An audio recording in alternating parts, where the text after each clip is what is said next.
Vamos lá, primeira carta aos Coríntios, capítulo 13. O pastor Rubens, semana passada, trouxe-nos uma excelente reflexão, usando como tema base a comunhão, e ele foi do 12 ao 31. Ele nos falou sobre a dificuldade da comunhão e da unidade que a igreja de Corinto estava vivendo. Enquanto ele pregava, eu decidi dar continuidade à reflexão dele a partir do capítulo 13, um capítulo muito conhecido,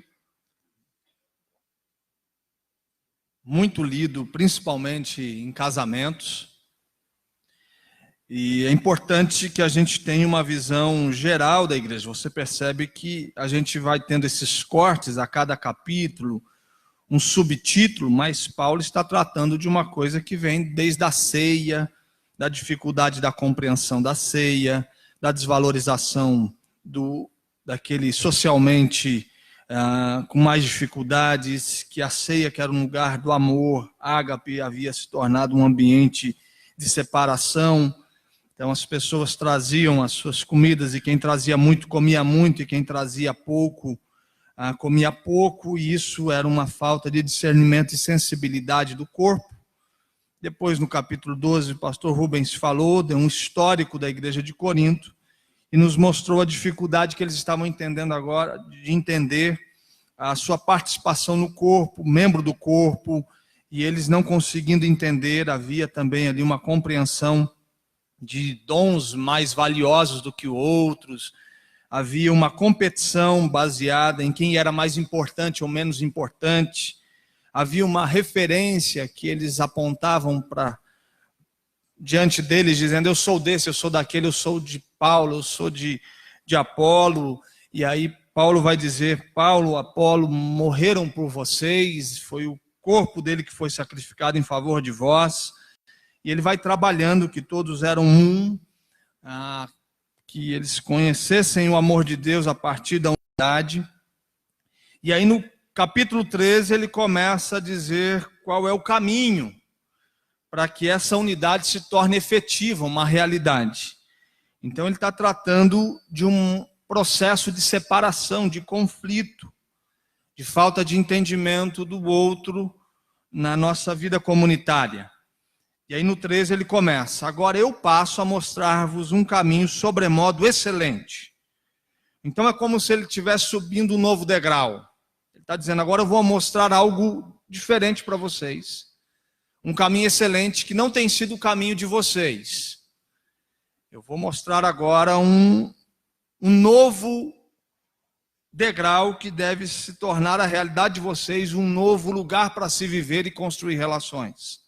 E aí ele começa a dizer: ainda que eu fale as línguas dos homens e dos anjos, se não tiver amor, serei como o bronze que soa ou como o símbolo que retine.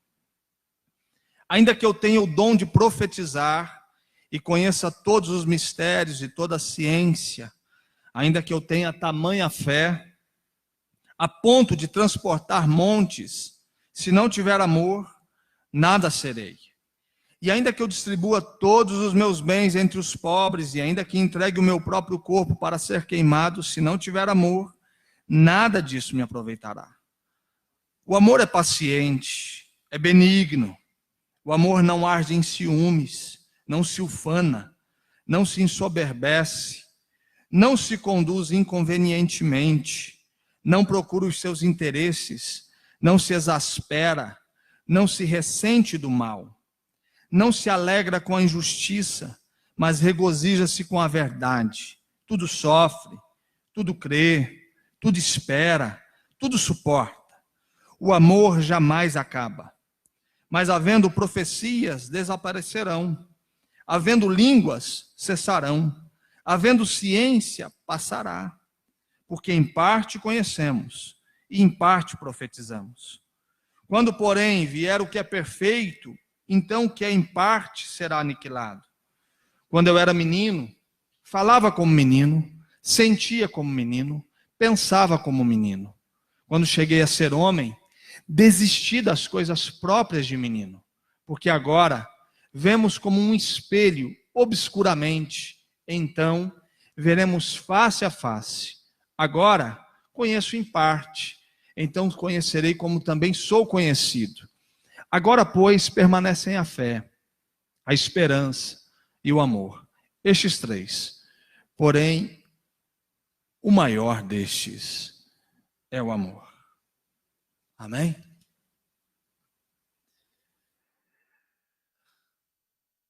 Paulo está tentando resolver o problema desse corpo chamado igreja a partir de um caminho de amor. Esse corpo havia se tornado muito mais um Frankenstein. Quem lembra do Frankenstein aqui? Vocês lembram dele? Um corpo todo costurado, um monstrinho, né? Todo fatiado. Essa é a figura da igreja de Corinto. Uma igreja que está construindo relações, mas essa relação é uma relação de competição, uma relação de quem não entende o seu papel, uma relação que o tempo todo fica medindo quem é mais importante, quem é menos importante, uma relação onde o valor das pessoas em algum momento se dá pela questão da sua posição social. É uma igreja que está tendo influência de falsos apóstolos com falsos ensinos o tempo todo nas suas relações. Uma igreja que diante do sacramento, da ceia do Senhor, não se comporta adequadamente. E ele vai denunciando isso. Ele vai levantando as suas credenciais apostólicas o tempo todo. Ele vai dizendo que, quem sabe, o problema dessa igreja foi que ela não foi participante da sua vida, da sua missão, a partir dos seus recursos. Ele fala, será que eu me enganei quando eu não convidei vocês para serem contribuintes da palavra de Deus na minha vida? Eu não pude ser pesado, eu não quis ser pesado para vocês, e quem sabe está aí o meu grande erro, porque a partir disso eu diminuí diante de vocês, a figura está cada vez menor. E aí no capítulo 12, como o pastor Rubens falou semana passada, ele vai mostrar a igreja como um organismo vivo, cheio da graça de Deus, da presença do Senhor. Ele vai dizer dessa riqueza de Deus colocada sobre a igreja, onde todo mundo tem uma finalidade, uma função, que todo mundo pode contribuir para o avanço do reino, que cada um tem o seu papel, mas eles não estão compreendendo isso. Os dons espirituais têm um valor que está acima do amor de Deus, da compreensão do amor de Deus derramado em nossos corações. Eles usam os dons para uma competição, para ver quem pode ser melhor diante ou mais valorizado diante das atividades do serviço da igreja. E aí, a partir do 13, ele começa nos falando que esse problema relacional, dos conflitos relacionais, deve ser resolvido a partir de uma caminhada num caminho sobremodo excelente, que ele vai definir como o caminho do amor. Que a igreja de Corinto vai resolver a sua vida a partir de relações fundamentadas profundamente no amor. Que não deve ser só uma realidade vivida na igreja, mas ela vai extrapolar. Ela vai se derramar sobre as outras relações que construímos na vida. E é interessante que ele vai definir isso como um caminho. A primeira coisa que eu gostaria que você pensasse sobre isso. Quando Paulo está falando de um caminho, ele está dizendo que é um processo, que é alguma coisa que a gente passa a viver, a experimentar dia após dia. Ele não está dizendo que essa realidade da vivência em amor será condicionada a gente entrar num ambiente fechado, onde a gente vai ter todas as ferramentas necessárias, os elementos necessários, e a partir daquilo a gente sai desse ambiente e a gente conseguiu compreender. Ele estava falando de uma atitude corajosa de pisar em um ambiente diferente, em uma estrada que não havia sido conhecida por essas pessoas. E ele fala, à medida que você vai dando um passo após o outro, essas virtudes do amor vão crescendo em você. E enquanto você caminha, é um mistério que vai acontecendo nesse processo, que a cada novo passo, você vai experimentando das virtudes de Deus, e você vai sendo completo, mas nunca sendo totalmente completo. Você vai sendo preenchido, mas haverá sempre um ambiente vazio. Você vai experimentando da plenitude, mas você nunca estará totalmente pleno. Ele está dizendo que será uma caminhada onde o tempo todo você vai se enchendo, mas você vai ter parte vazia. Mas você tem que decidir caminhar por ele. O amor é uma realidade que vai nos transformando, mas ainda a gente está no processo. Um caminho sobremodo excelente que você deve caminhar. Esse é o caminho do Evangelho. É um caminho que, pela graça de Deus e pela ação do Espírito, por uma disposição de fé, nós vamos pisando e vamos sendo preenchidos. Mas vai chegar o dia, e é isso que ele está dizendo, onde tudo vai se tornar pleno, que hoje é parcial, que vocês estão vendo como se fosse por um espelho, será pleno. Agora joga isso para todos os ambientes da sua vida. Jogue isso para a sua relação conjugal. Jogue isso para esse ambiente do matrimônio, onde duas pessoas vão pisando o caminho do amor, um caminho sobremodo excelente. E eles não estão totalmente plenos nessa caminhada, mas eles estão cada vez sendo preenchidos no vazio do seu coração. Jogue isso para a igreja. Esse ambiente de homens e mulheres imperfeitos, que andavam num caminho que era totalmente o contrário de um caminho sobremodo excelente. E uma cultura onde o caminho do amor não era apresentado. É um caminho onde fomos totalmente destruídos pelo pecado que habita em nós. E esse pecado fazia com que eu olhasse para o outro num processo de competição, de rivalidade, num jogo de vaidade. O tempo todo, o mundo está convidando a gente para ser melhor do que alguém, ou para se apresentar com virtudes que extrapolam ou me fazem melhor do que aqueles que estão ao meu redor. Eu vou para um concurso e eu estou competindo, eu vou para o mercado de trabalho e eu preciso caminhar num processo de eliminação. Eu vou para a vida e eu vou compreendendo isso, e caio às vezes numa relação conjugal, e a relação não é mais de amor, mas é de competição, quem manda mais, quem manda menos, quem tem os espaços, quem consegue ter totalmente a razão sobre as pautas de uma discussão conjugal. O que Paulo está dizendo é que esse caminho, à medida que a gente vai andando, o amor vai se derramando sobre todas as relações. Então a primeira compreensão que a igreja de Corinto precisava é que um novo processo de um caminhar num caminho sobremodo excelente do amor precisava ser estabelecido entre eles.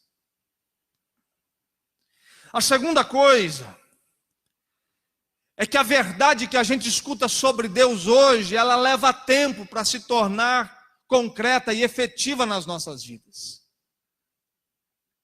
Diferente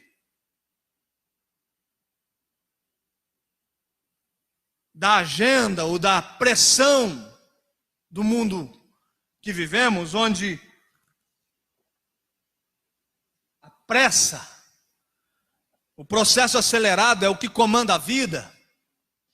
Nós estamos lidando com Deus onde a sua maneira de trabalhar é artesanal. Ele vai até nos dizer desse amor paciente que deve estar em nós, mas também é esse amor paciente que faz com que a boa obra de Deus vai se tornando efetiva. Ele é paciente no sentido que a maneira como ele deve se comportar em relação ao outro, mas ele é paciente da maneira como eu recebi de Deus. Há uma paciência amorosa de Deus diante das verdades de Deus que vão sendo reveladas na minha vida. Porque existe um tempo entre aquilo que eu vi, eu ouvi, experimentei, até que isso se torne totalmente pleno na minha vida. Por isso a necessidade da caminhada comunitária, da vida da igreja. Por isso que as mesmas canções são repetidas várias vezes e nós cantamos domingo após domingo. Por isso que a palavra de Deus é alimento para a nossa vida e é lida, relida, dia após dia. Quantas vezes nós lemos o mesmo capítulo, o mesmo verso, escutamos mensagens baseadas no mesmo tema. Porque nós construímos relações onde há uma repetição das virtudes de Deus. Porque a sua agenda deste domingo de manhã é muito parecida com a agenda de domingo passado. Quem sabe você estava aqui ouvindo uma palavra sobre a igreja de Corinto e os seus problemas relacionais, os seus problemas de comunhão, os seus problemas de amor. Porque a verdade escutada sobre Deus, ela leva tempo para se tornar plena nas nossas vidas. Não é um negócio do dia para a noite. A salvação é uma coisa que acontece de imediato. Crê no coração, confessa com a boca. É uma ação do Espírito que extrapola qualquer entendimento, é um mistério de Deus. Mas a verdade que a gente vai conhecendo sobre Deus, ela vai se tornando cada vez mais concreta e plena nas nossas vidas à medida que a gente vai caminhando. E depois de 10, 15, 20 anos vivendo essas verdades, escutando essas virtudes, que são totalmente diferentes da educação familiar, da cultura deste mundo, daquilo que a gente aprendeu, a gente percebe como a nossa vida foi mudada.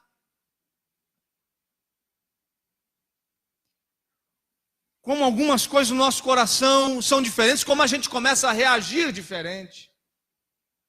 Quem nunca se surpreendeu com as suas próprias reações?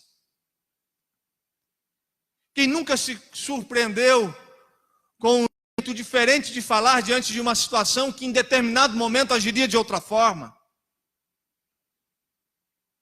Quem nunca percebeu que, de maneira poderosa e ao mesmo tempo imperceptível, a gente ficou diferente? Existem alguns valores agora mais profundos, com raízes, concretos. E a gente vai dando sinais disso no nosso vocabulário, no que escutamos, no que vemos, no nosso comportamento, na maneira como a gente trata o outro, na maneira como a gente constrói os nossos laços familiares, do jeito como a gente vive igreja.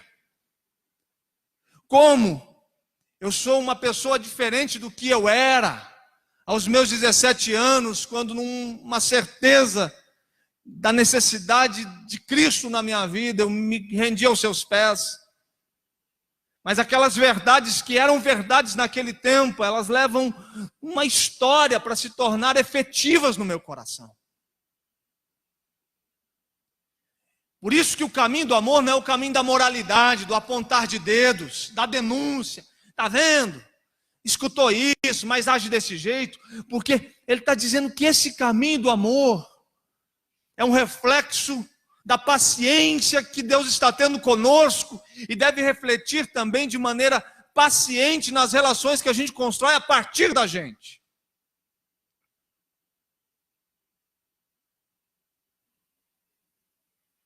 Porque ainda a gente não é perfeito, mas chegar ao dia onde virá o que é perfeito e o que hoje é parcial, o que hoje é por parte, o que conhecemos por parte, o que sabemos por parte, o que profetizamos parcialmente, um dia será aniquilado quando vier o que é perfeito. Então, o que será em parte, o que é a gente hoje, será aniquilado por uma perfeição do próprio Cristo que se estabelecerá nas nossas vidas. Mas enquanto isso não acontece, em parte eu conheço, em parte eu profetizo, em parte eu sei como é, mas também em parte eu não sei como é. E eu vou caminhando todos os dias numa estrada de amor, onde eu vou sendo preenchido pelas verdades de Deus, por esse amor que tudo sofre, tudo crê, tudo espera. Paulo está dizendo, ao romper com essa divisão do capítulo 2, que um novo caminho precisa ser experimentado por essas pessoas. E eles vão conseguir lidar com as lacunas que as relações estão apresentando. Estão sendo colocadas diante um do outro. E somente o amor é capaz de nos dar a paciência necessária, enquanto a verdade de Deus vai sendo solidificada em nosso ser. Agora, uma outra coisa que me chama a atenção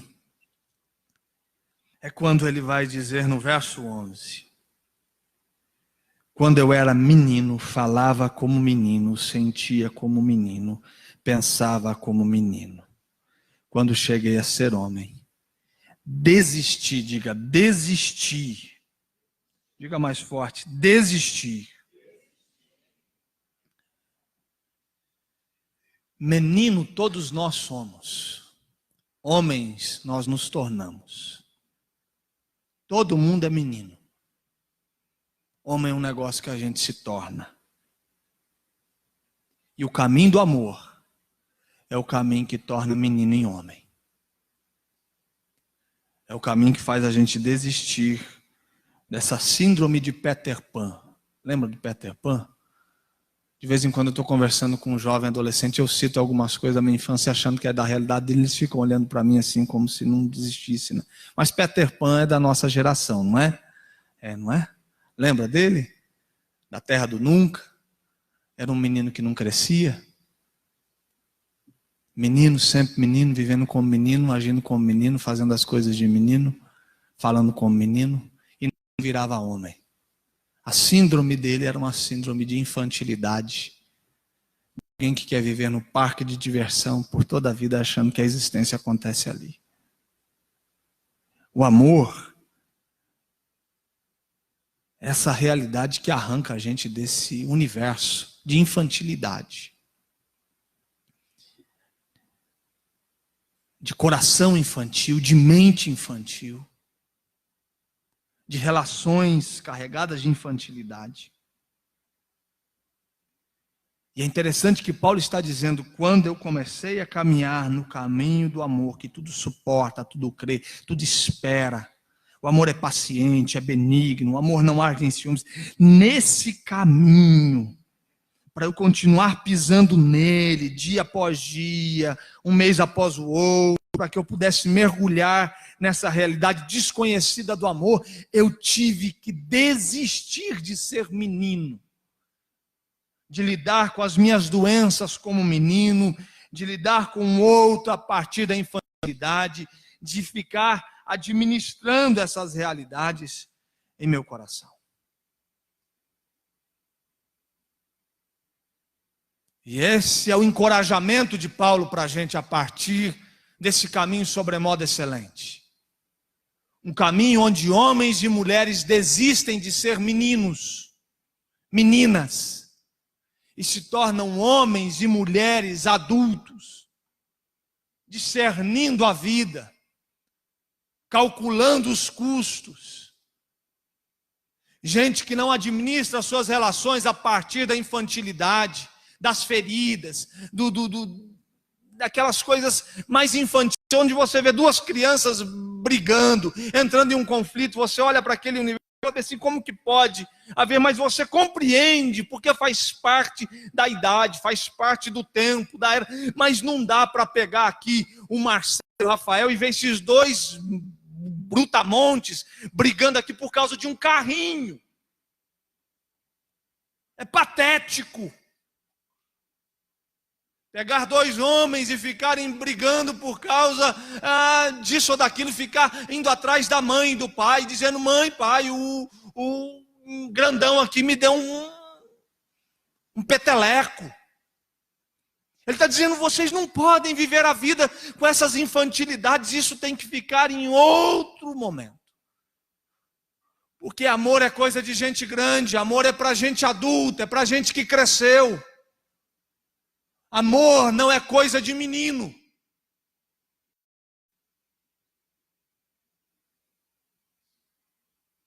Amor é coisa dos meus... Esse amor infantil eu posso tolerá-lo a partir da relação que eu tenho com os meus filhos, que é um amor extremamente operacional. Eles não têm o conhecimento do que é o amor. E eu tenho que compreender, porque ele é menino. Ele mede a minha relação muito mais por aquilo que eu posso estar dando a ele ou fazendo por ele, não pelo que eu sou. Chegar no dia do aniversário dele e falar bem, se eu sou seu pai, grande presentão está aqui, me dá um abraço, eu sou o seu presente. Ele fala, o que é isso, meu pai? Cadê meu brinquedo? Não é? Não vai concordar com esse negócio. Chegar e falar, vem cá, sou seu presentão. Mas no dia do meu aniversário, esse garoto pode chegar diante de mim e abrir os braços e falar assim, papai, eu sou seu grande presente. Eu quero te dar um abraço. Eu falo, é verdade, meu filho. Porque eu vejo a vida como homem, não como menino.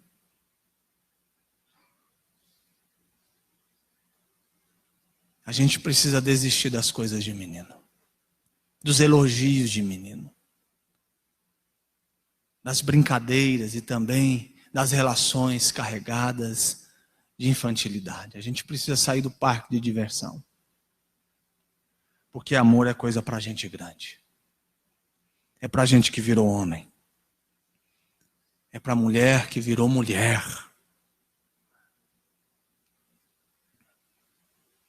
Você lembra? Eu vou abrir aqui um negócio nosso. A gente, quando foi entrar lá para uma organização que a gente pertence, houve um teste psicológico para ler a gente, para saber dos nossos problemas. A gente estava iniciando o tratamento. E aí a gente fazia vários testes, eu achei aquilo assim, um dia chegou a mulher, falou, ela queria conhecer os meus problemas, e ela falou, desenha aí alguma coisa, eu sou horrível para desenho, né? A minha área artística é muito baixa. Aí ela falou, desenha, eu tive que desenhar, tudo mal feito, um negócio, aí ela pega aquele desenho, olha assim, ela consegue saber de todos os meus problemas. Eu falei, então tá bom, senhor. Tenta aí, né? Aí fiz um negócio assim, rapidinho, fiz lá, tá aqui, vê se você consegue discernir. Mas ela foi bem. Aí a gente não tinha nenhum filho, né? Tava em 2008 isso. E aí a Ellen também fez. E eu me lembro, logo quando a gente casou, a gente tinha alguns conflitos conjugais, né? Só em casa que acontece, né? Graças a Deus, vocês não brigam não, né? Não, que bom, só lá em casa. Fico feliz por isso. A gente brigava no início do casamento. Eu me lembro um dia que eu olhei para ela e falei, senhor, quanto tempo você quer ficar casada comigo? Ela falou, o resto da vida. Eu falei, então a gente tem que mudar, porque se continuar assim, daqui a pouco acaba. Então a gente vai mudar. Aí veio a devolutiva da Ellen no teste dela. E aí a psicóloga falou, você tem uma menina dentro de você, uma criança. E quando vocês brigam, você vai para o quarto e você chora, pega o seu ursinho, essa coisa toda, né? O ursinho de pelúcia. Você tinha 21 anos, né? E ela, quando havia o conflito, quando a coisa pegava, sabe? Quando a coisa ferve, e a gente precisa tratar das coisas como adultos, encarar as doenças, tratar dos problemas, dizer a verdade, sabe? Aí chegava nesse momento da vida adulta, de encarar os dilemas, de sermos gente grande no mundo, havia um comportamento que lembrava os 9, 10 anos. E a psicóloga falou, você precisa deixar essa criança lá para trás. Você precisa abandonar essa criança. É isso que Paulo está dizendo aqui, desistir de ser menino. Eu desisti disso. Eu percebi que não dava para ser pleno, ser preenchido. Ter os meus espaços carregados de amor, compreender uma realidade que é capaz de suportar tudo. Uma realidade que tudo sofre, tudo crê, tudo espera, tudo suporta. Para compreender uma realidade que não acaba. uma realidade que está para além das profecias que desaparecem, que está para além das línguas que cessam, além da ciência que passa, por uma realidade que transcende qualquer mecanismo humano. Eu preciso desistir de viver como um ser que não cresce. Isso custa, porque ele não está falando de uma realidade que a gente experimenta a partir do amor, profundamente agradável. Amar dói, amar exige, amar faz a gente caminhar por um trilho de perdão. O amar faz a gente suportar uma carga maior do que as nossas próprias forças. O amar exige uma energia intencional diária de colocar um pé à frente do que eu estava até esse momento e insistir nesse caminho que vai exigir realidades extremamente profundas no meu coração.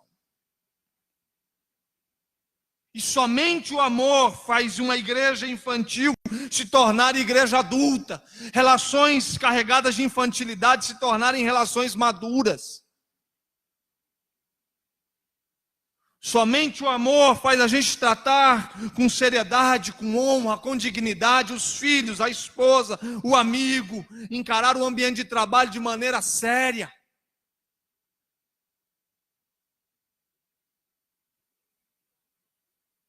E a igreja do Senhor Jesus Cristo que aprendeu e recebeu esse amor benigno, paciente, nos dado por Ele, começa a desenvolver e também um ambiente de homens e mulheres maduros estão aqui.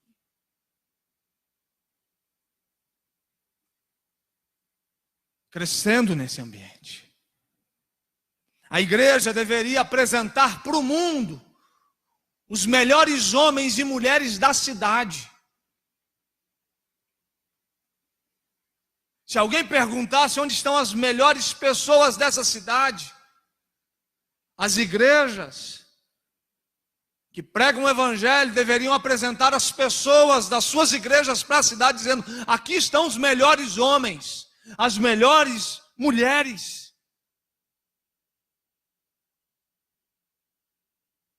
E é isso que Paulo está dizendo: vocês não estão sendo as melhores pessoas, há relações adoecidas entre vocês, porque vocês não compreendem o papel de vocês no corpo. E vocês não compreendem como a relação de vocês deve ser harmonizada a partir da compreensão e do entendimento do amor.